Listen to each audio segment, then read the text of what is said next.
정보화 조직의 특징 중 하나로서 구성원이 전문가라는 점을 이야기 드렸습니다. 오케스트라라는 정보화 조직은 이렇게 전문가로서의 구성원들이 주축을 이루어 기능하게 됩니다. 그런데 구성원들이 그들이 가진 전문성을 온전히 발휘하기 위해서는 다른 모든 일들은 별도의 전문성을 지닌 스태프가 하는 것이 효율적일 것입니다.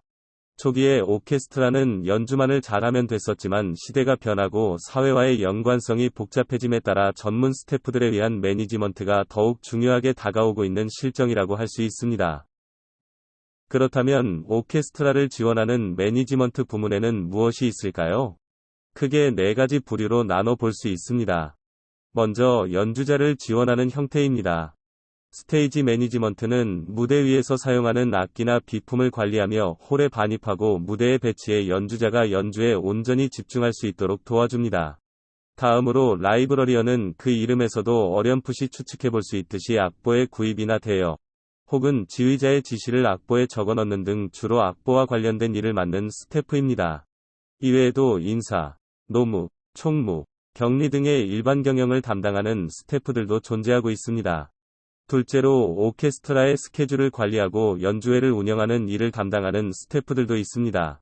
이들은 공연장을 대여하거나 오케스트라의 차기 지휘자, 솔리스트, 곡목을 결정하기도 합니다. 뿐만 아니라 결정된 연주회를 실시하기 위한 리허설 등의 스케줄을 조정하는 등 오케스트라 전반적인 운영과 관련된 고도의 판단력과 전략이 필요한 업무를 맡고 있습니다. 다음으로 오케스트라와 연관된 외부와의 연결을 담당하는 스태프들도 있습니다. 이들은 기업의 PR을 담당하는 부서와 비슷하다고 할 수 있습니다. 오케스트라를 홍보하고 전단지나 팸플릿, 웹사이트 등을 관리합니다. 또한 티켓 구입자나 기업, 개인 후원자 등 오케스트라와 연관된 관계자들과의 관계를 유지하는 업무를 맡고 있습니다. 마지막으로 연주자와 매니지먼트 부문을 총괄하는 탑 매니지먼트 부문도 존재하고 있습니다. 경영이라는 관점에서 보면 오케스트라의 수입 구조는 다양하다고 볼 수 있습니다. 먼저 사업 수익으로는 티켓 입장료나 연주료 등을 들 수 있고, 사업외 수익으로는 정부 보조금이나 시에서 받는 보조금, 기업이나 개인으로부터의 후원 등을 들 수 있습니다. 이렇게 수입원이 다양하기 때문에 자연스레 오케스트라와 연관된 외부 관계자 역시 다양하다는 특징을 가지고 있습니다. 작곡가, 음악평론가와 같은 음악 전문가에서부터 음악 매니지먼트 회사, 광고회사 등의 영리기업을 들 수도 있습니다. 뿐만 아니라 오케스트라를 지원해주는 서포터 단체나 후원기업, 개인 등도 기업의 외부 관계자라고 볼 수 있습니다.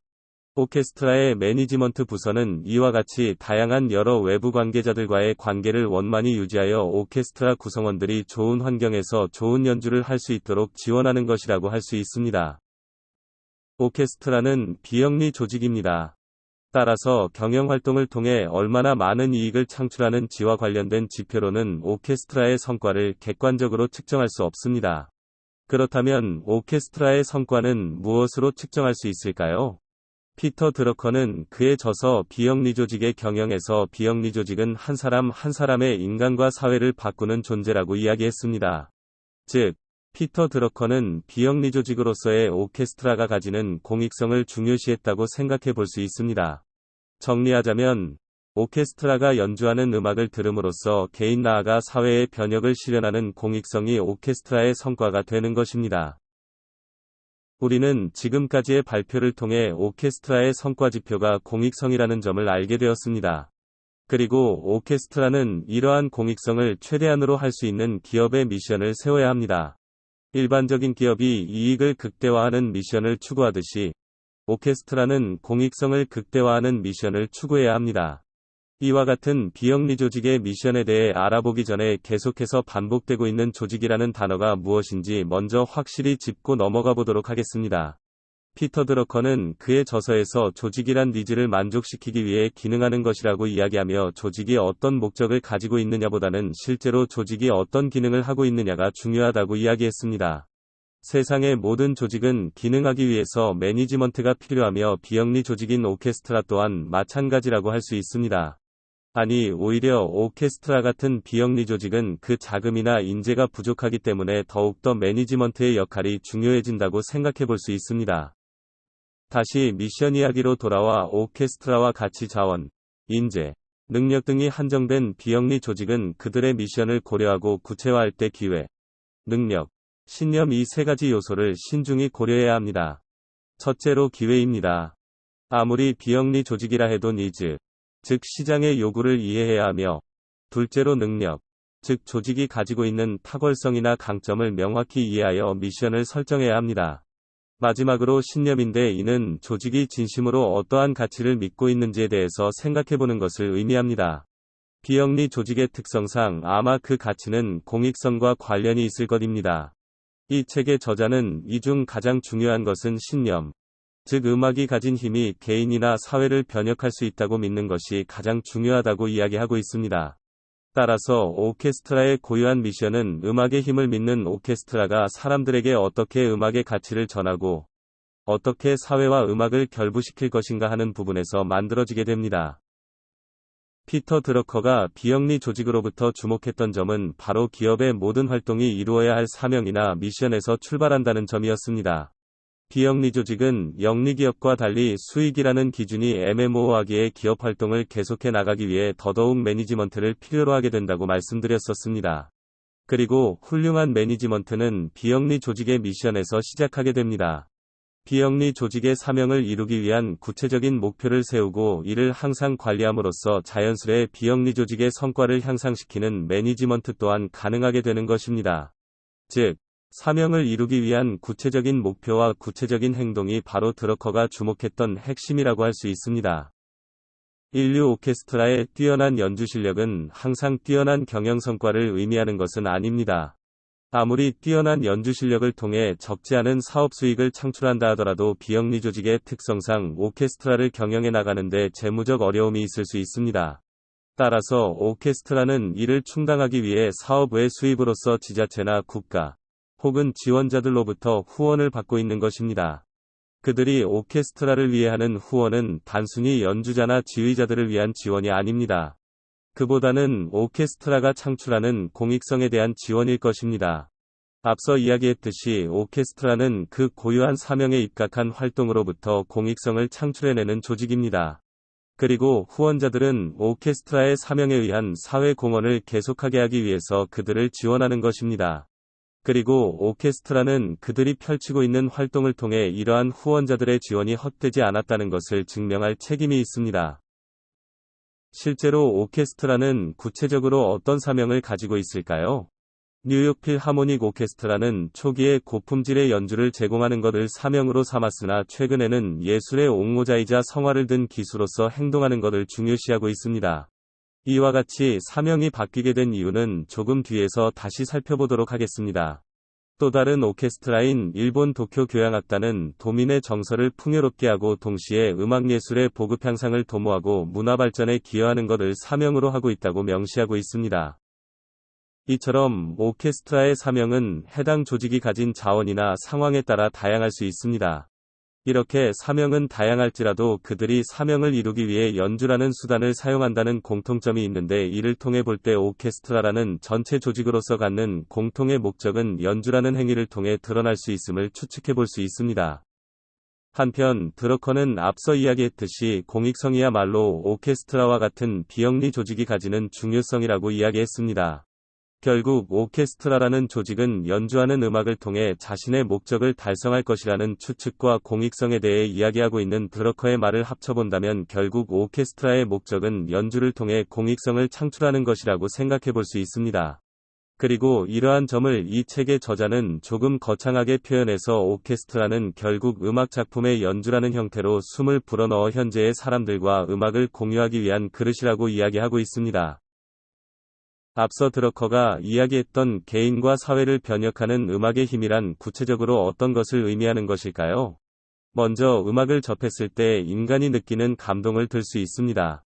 음악을 듣고 가슴이 뭉클하거나 눈물을 흘리는 등 감정의 변화를 초래하는 것은 이를 의미한다고 볼 수 있습니다. 다음으로 직접 말에 의존하지 않고도 사람과 사람을 감정적으로 연결하는 커뮤니케이션 능력을 들 수 있습니다. 첫 번째 사항은 직관적으로 이해가 되는데 두 번째 사항은 무엇을 말하는 것일까요? 음악이 가지는 두 번째 힘을 이해하기 위해서는 드러커가 설명하는 커뮤니케이션의 특징을 먼저 살펴보아야 합니다.